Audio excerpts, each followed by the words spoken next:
The Dothan Houston County Chamber of Commerce invited President Ronald Reagan to make a luncheon address in the Wiregrass.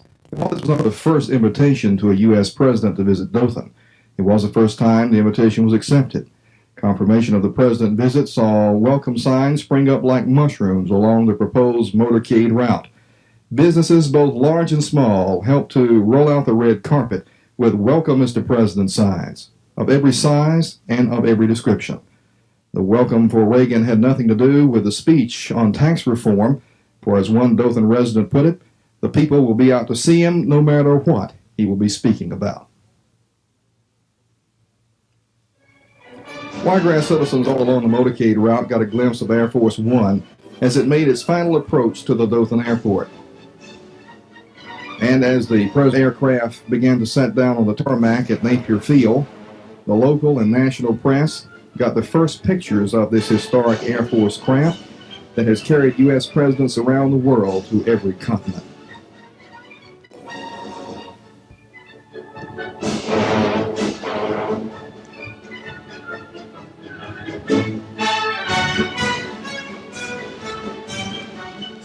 The Secret Service agents had cordoned off the entire airport, and Fort Rucker supplied air security with helicopter gunships around the landing site, as well as along the presidential route that the motorcade would carry on.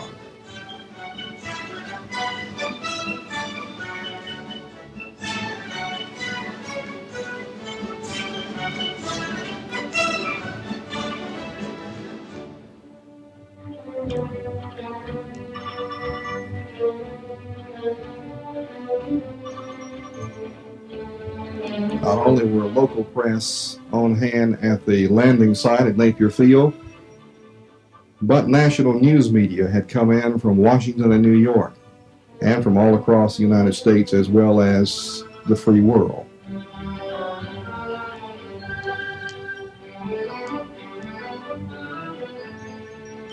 The president was welcomed to the Wiregrass by Mayor Larry Register, former Mayor Kenneth Everett, and Chamber Chairman Bill Ennis, along with other dignitaries from the city of Dothan and the Chamber of Commerce.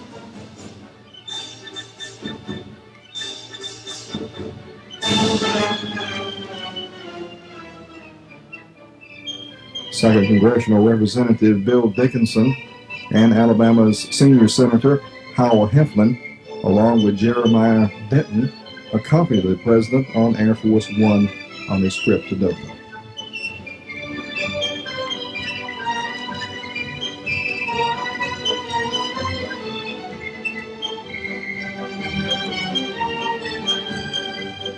The president, before boarding his limousine for his ride into the city of Dothan, blew the crowd a kiss. He was accompanied in the limousine by Donald Reagan from the White House staff.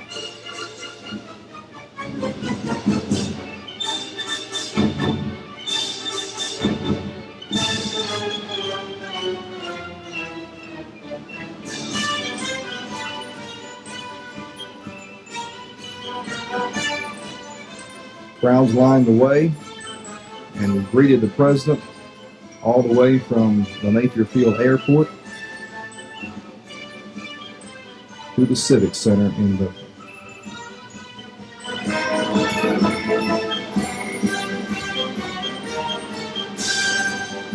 The president proceeded into the Civic Center by Howell Heflin, Congressman Bill Dickinson, and Senator Jeremiah Denton.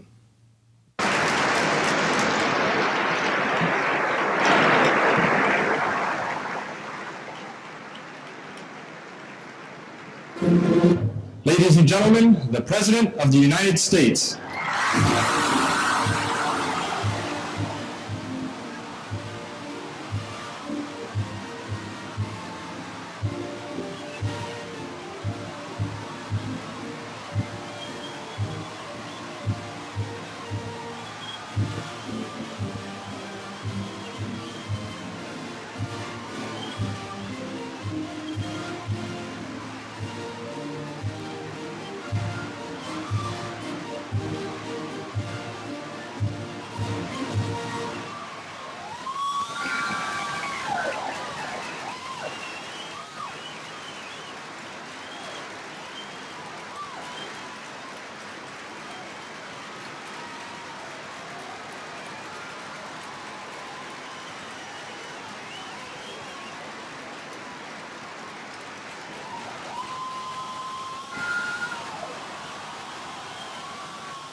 Let's bow as we pray.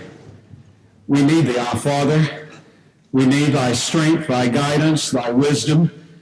Continue to endow the President of these United States, Ronald Reagan, with thy wisdom and power. And remind us, the citizens of this republic, that a mighty fortress is our God, not a hiding place of escape, but an arsenal of courage and of strength. Bless this food and this time of togetherness. Amen.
Well, this is the peanut capital of the world.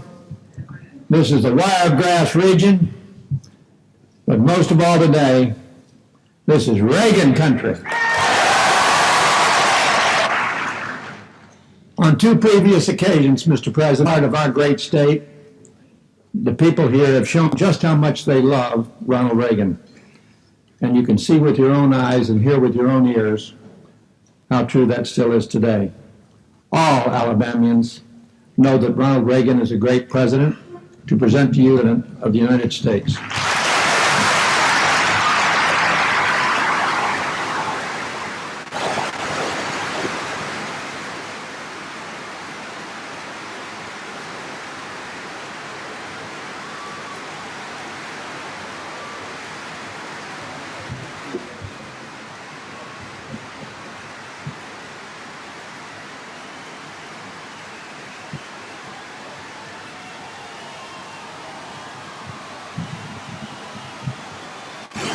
Thank you.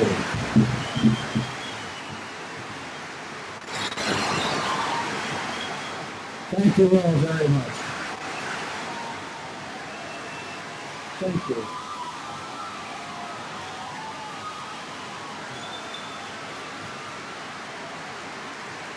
Thank you.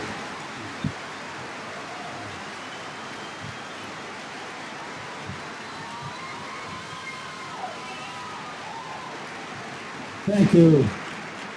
Thank you all very much. And Jeremiah, thank you very much for those very generous words. Mayor Register, Chairman Entz, and all of you. I just can't tell you how, from getting off the plane on, what this has meant. I've always wondered why Genesis says, "Let us go to Dothan."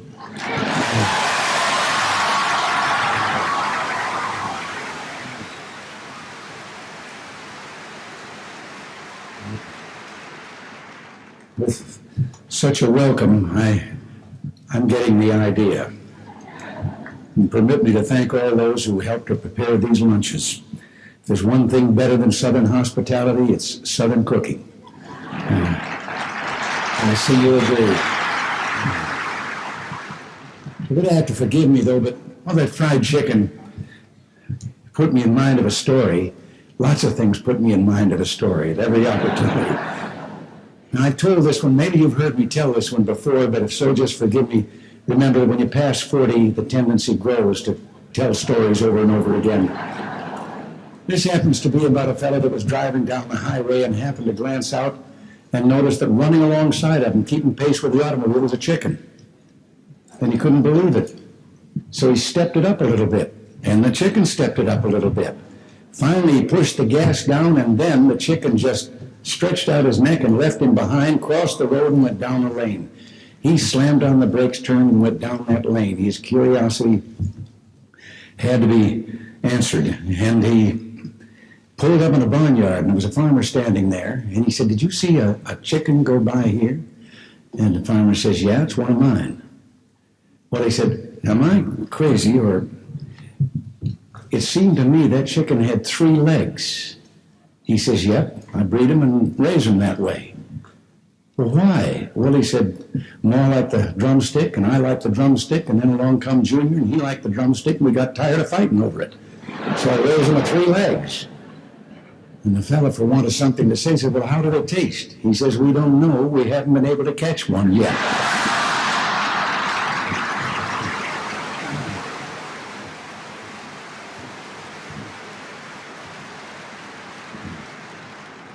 But it is an honor to be here today, and I did come down on very serious business to tell you about an historic issue in Washington and to ask for your help. But first, I have to thank 3 Alabama gentlemen who are already rendering able assistance. First, an outstanding congressman and the ranking Republican on the House Armed Services Committee, Bill Dickinson. Stand up.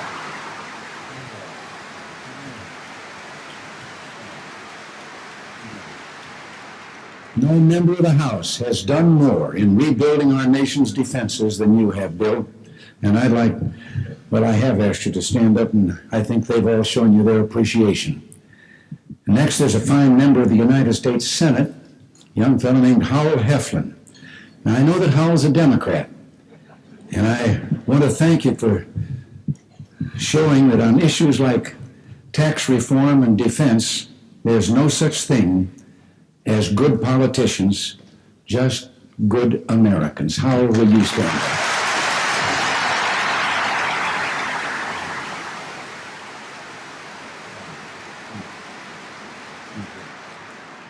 Howell knows I used to be a Democrat myself.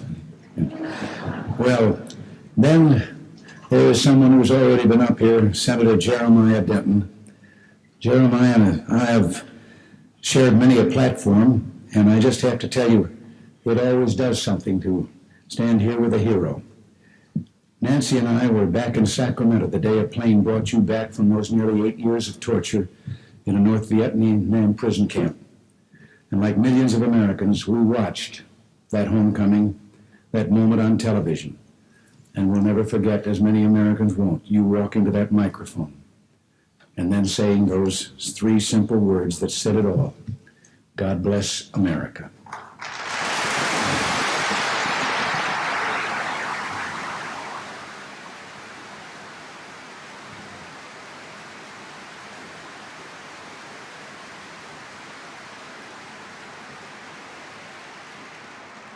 For bravery, for keeping faith, for love of country, I think you've just heard. We all thank you.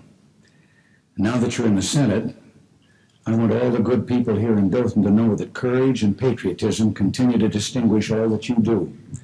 Indeed, in the years since we were both first elected, you've become one of the most persuasive leaders in Capitol Hill and an effective spokesman for the great state of Alabama.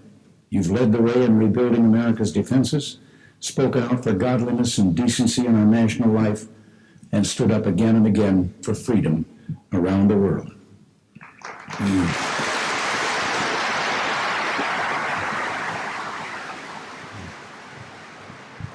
And this is a good place for me to express my gratitude and to say that as far as I'm concerned, with Howell Heflin, Jeremiah Denton in the Senate, the people have good reason to be proud.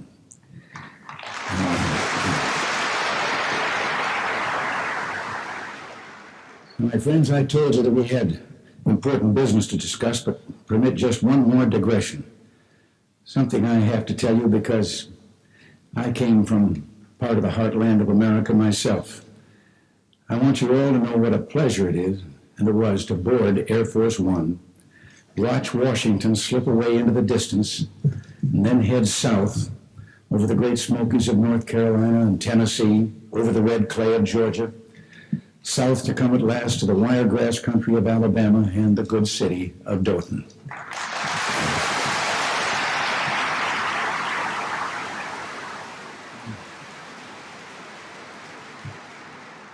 It reminded me how important it is for a president to put some distance between himself and Washington every so often, to leave the special interests and the lobbyists behind and get out among the people.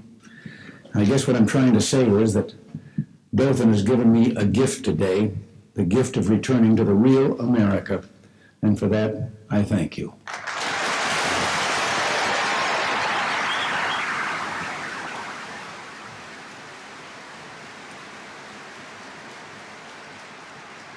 And now let's get down to straight talk. There's an important issue up in Washington that's about to be decided, and as I said before, I'm here today because I need your help, and that issue is tax reform. Big government and the special interests are on one side, and you and I are on the other. It's been that way since the start. And since it's a good old-fashioned, down-home 6-year scrap with the special interests we're talking about, well, we'll get at it. The first round in this battle took place when I ran for office in 1980. Back then, the American economy was in the worst mess since the Depression. Government was everywhere, running up taxes, causing inflation, raising interest rates, and taking bigger and bigger shares of our earnings. And to get big government off our backs and out of our pockets during the campaign of 1980, I proposed a tax cut. The special interests, all those whose way of life depended upon keeping government fat and wasteful, said no. The people knew better. When they went to the ballot boxes, they said yes. But when we took office in 1981, we enacted an across-the-board personal income tax cut of nearly 25%. We also indexed tax brackets, making it impossible for inflation to push you into higher tax brackets as it had been doing for the many years that inflation was running rampant. And again, the special interests said no, claiming our plan would lead to economic ruin. And then all the opponents of the plan called it Reaganomics. And again, the people said yes. And what's happened? Inflation and interest rates have dropped. Inflation alone has fallen from over 12% to under 2% for the last 12 months, and actually has been less than zero for the last few months. We've seen 3.5.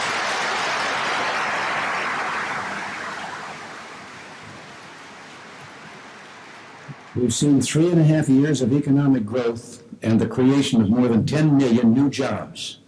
More new jobs than Western Europe and Japan put together have created in the past 10 years. And thanks in large measure to our decontrol of oil, energy prices have fallen, including the price that you pay for gas. Isn't it good to pull up the station today and watch the gallons on the pump add up faster than the dollars?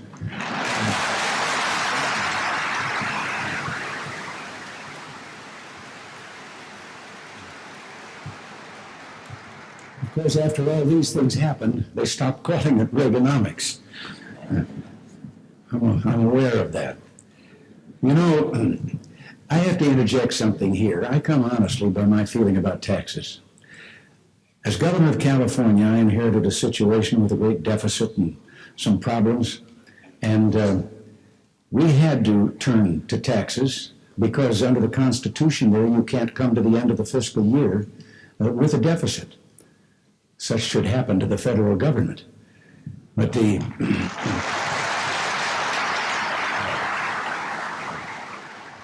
But I promised the people, because you come into office there in the middle of the fiscal year, so I only had 6 months to clean things up, and therefore we had to turn to taxes. Well, very shortly, my finance director came to me and said, we're going to have a surplus this year. And since you haven't been able to do some of the things you might have wanted to do because of the situation, maybe there's a program that you'd like to propose to use up this money. And I said, I do have one in mind. Let's give it back. Well, he said, it's never been done. I said, well, you never had an actor up here before either.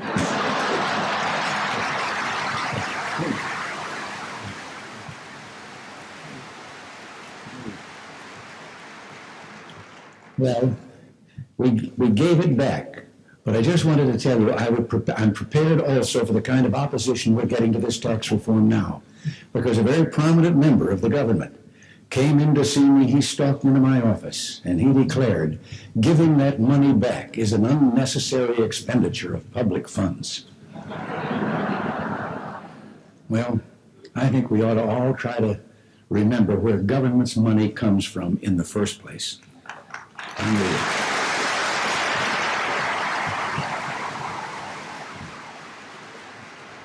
The last stage of the tax reform fight began more than a year ago when we proposed our new reform, one that would simplify the entire tax system, eliminate loopholes and tax shelters, lower most Americans' tax rates even further, and make the whole system more fair. Some claim the American people didn't care about tax reform anymore, but that's not what I found when I took our tax reform campaign to places like Athens, Tennessee, Oshkosh, Wisconsin, and Harry Truman's hometown of Independence, Missouri. And that's not what I'm finding here today in Dothan, Alabama.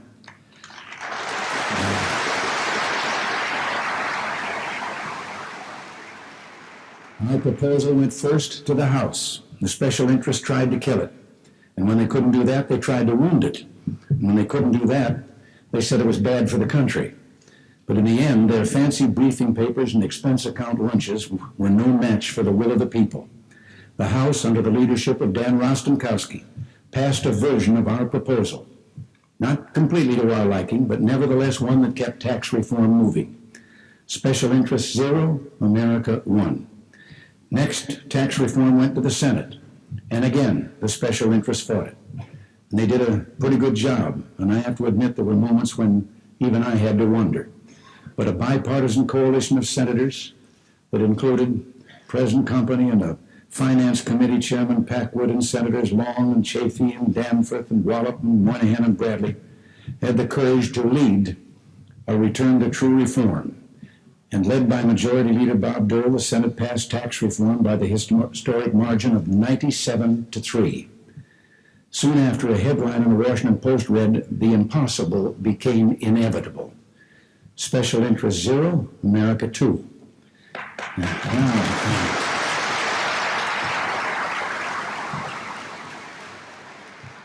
And now, as Jeremiah and Howell will tell you, the version of tax reform approved by the Senate deserves special attention for the simple reason that it's especially good.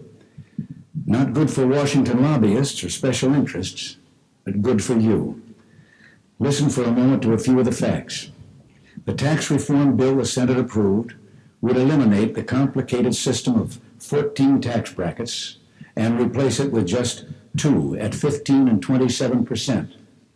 Now, sometimes you may be confused because you've heard it referred to as 15 tax brackets and that this reform would have 3. Well, in one way that's true if you count 0. 0 and 15 and 27. And under this new and simpler tax, the average tax burden on individuals would be cut by some 6.4%. Over 6% less a year, that works out to some $215 in savings for the average taxpayer. The Senate-approved plan represents an improvement over current law for agriculture, too. It will provide more equal tax treatment for income earned in various kinds of farm activities. And it will sharply limit opportunities for people who make their money someplace else to take advantage of real farmers by using agriculture as a tax dodge. Isn't it time that we gave farming back to the farmers? Corporate tax brackets would be straightened out, and the top corporate rate brought down to 33%. So the playing field for business would be made more level and fair. And tax reform would represent perhaps the biggest anti-poverty program in our history, taking some 6 million Americans off the tax rolls and enabling a family of four making $15,000 or less to pay no federal income taxes whatsoever. None. That's that zero bracket.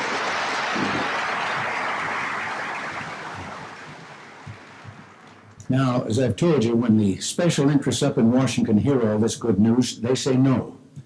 But the American people, my friends, the people say yes and hot darn. You realize I'm only allowed to say darn. But you know what I mean. Now, listen.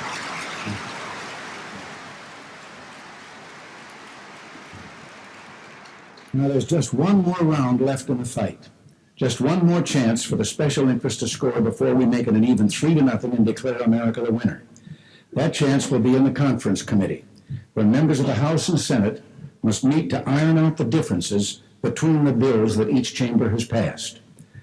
Before the special interests start in on the members of the conference, and indeed could begin meeting as early as this coming week, let me state for you in the record some of the elements that I believe any final compromise must contain. Believe me, after coming through so many rounds, beginning all the way back in 1980, I'm not about to let up now. First, any bill agreed upon in conference must hold the tax rates down.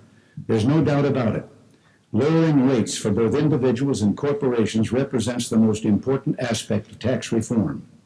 It encourages growth, it allows simplification, and it promotes fairness. Let there be any significant departure from the too low individual rates of 15 and 27% and the top corporate rate of 33% that the Senate has already approved, and somebody's going to have to do a lot of explaining.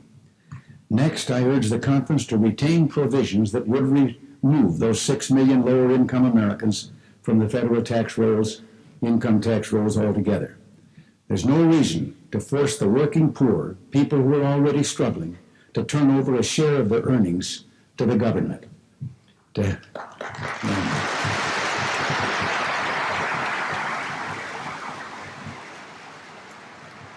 And to help families and individuals alike, I hope to see the conference increase the personal exemption to $2,000 except for the very richest taxpayers. This is vital. It's also important for the conference to preserve the taxpayers' ability to invest in IRAs, especially for taxpayers who don't participate in a pension plan, then reap the benefits of tax-deferred growth. For American business, I hope to see the conference provide incentives for capital formation, incentives to foster truly productive investment. At the same time, the final bill must not hit the distressed sectors of our economy, sectors like farming and energy. Americans in these fields already have tough enough times as a result of forces beyond their control. And finally, I urge the conference to retain as an overriding goal the replacement of an inequitable tax system with one that's truly fair. Tax dodges have been going on long enough. The conference must grasp this opportunity to eliminate tax dodges and impose a minimum tax so that people and corporations who should pay do pay.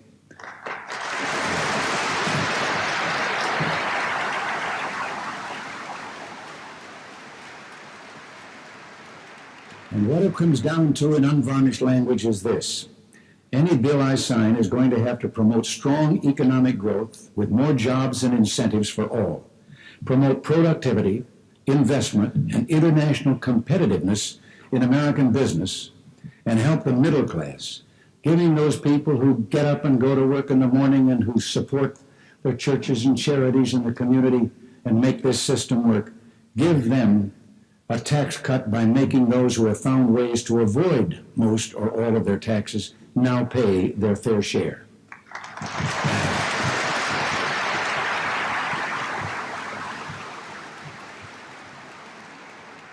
You know, my friends, in the past 5.5 years, the people, for most individuals, to help American business and to make our tax code fairer and simpler for all.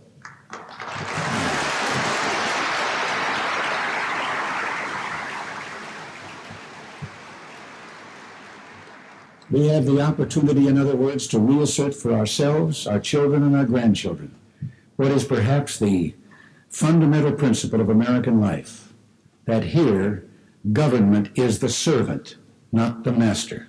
That here it is government that acts at the convenience of the people.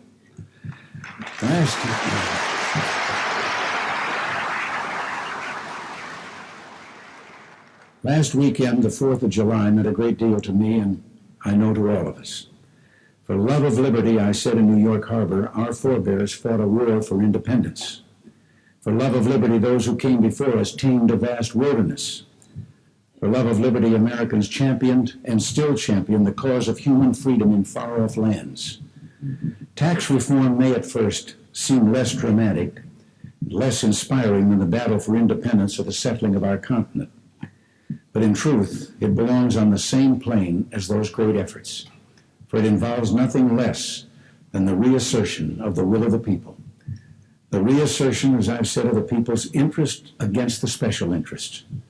And my friends, for love of liberty, we must see it accomplished. Can I count on your help?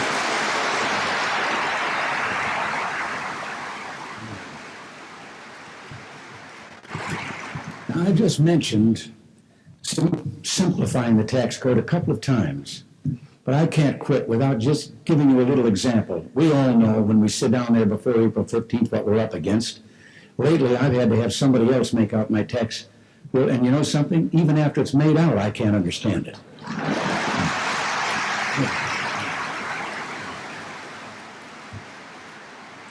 The whole income tax started in the Constitution with 16 words in the amendment. Now it takes a 57-foot long shelf to hold all the tax books that have to do with all the rules and regulations of the income tax. So I just wanted, before concluding, I just wanted to speak to you about something from the International, or the Internal Revenue Code. It is the last sentence of Section 509A of the Code. And it reads, for purposes of paragraph 3, an organization described in paragraph 2 shall be deemed to include an organization described in section 501C4, 5, or 6, which would be described in paragraph 2 if it were an organization described in section 501C3.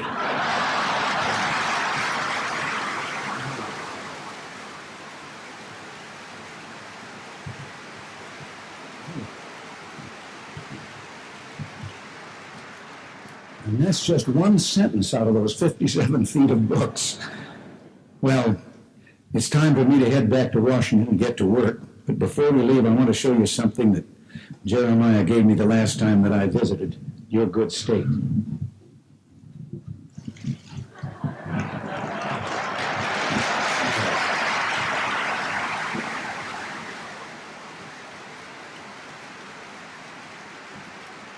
You could read it. He told me that it would help cut taxes down to size. And here it is, our original tax axe.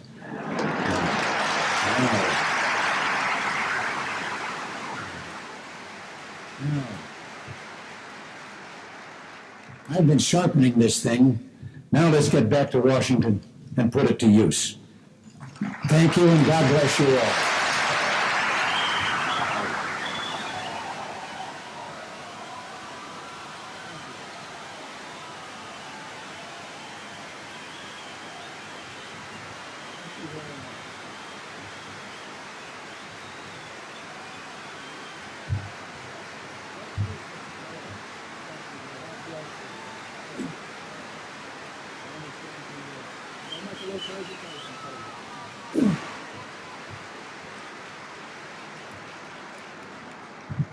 Mr. President, you have paid us great honor to come to Dothan, Alabama. We're most appreciative of your coming and giving us the support you have, and we're all behind your tax reform efforts, and we support you wholeheartedly.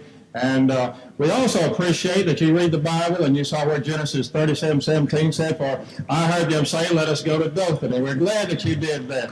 You always tell us,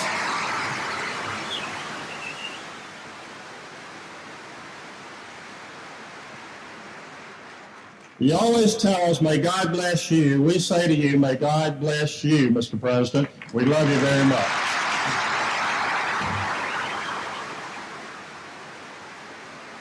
We have a couple of gifts for you. One is down home in high style Southern recipes. I know how you I went into that chicken, and these are good recipes, and your wife will certainly enjoy it, Mrs. Reagan and the White House staff. So we present that to you, and the press, I'm sure, would like to get a copy of that. There's some of our secrets in there. Mr. Donaldson, you know they probably like that, Mr. President. And Mr. President, we give you a very special key of this city, and this key will get you anywhere you want to in Dothan, Alabama. We're delighted to do that for you, and we want to give this to you as a token of our affection and love for you, Mr. President. We're glad you came to our wonderful city. Thank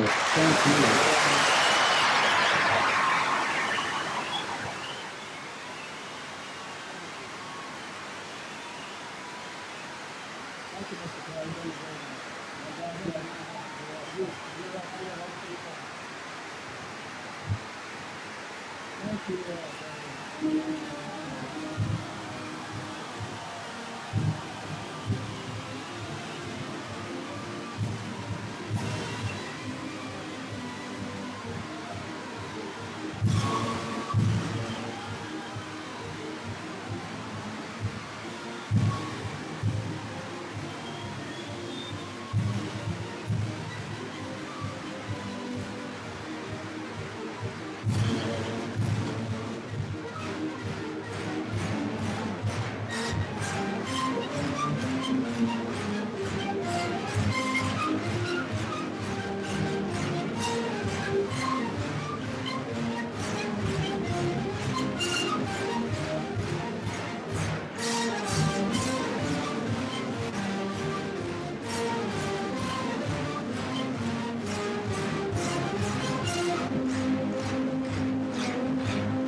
Reagan's limousine arriving back at the Napier Field Airport.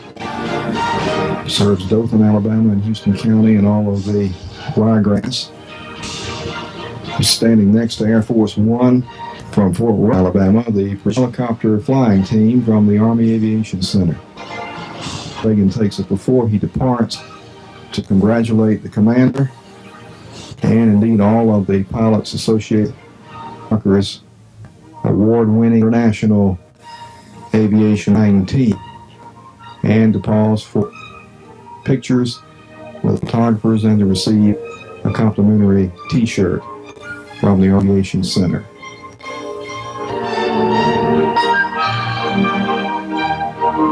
Mr. Reagan shaking hands with each individual aviator before he boards Air Force One.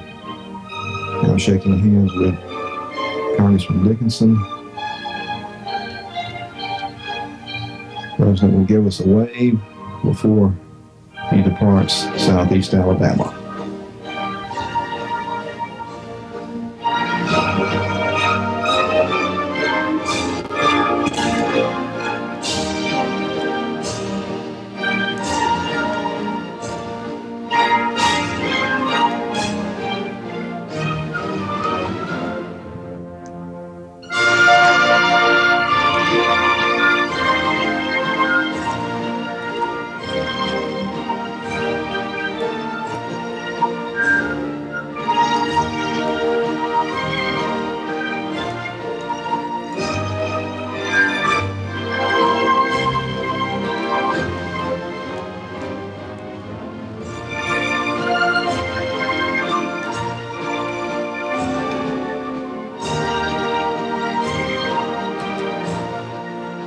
Air Force One leaves the wiregrass back to Washington, D.C.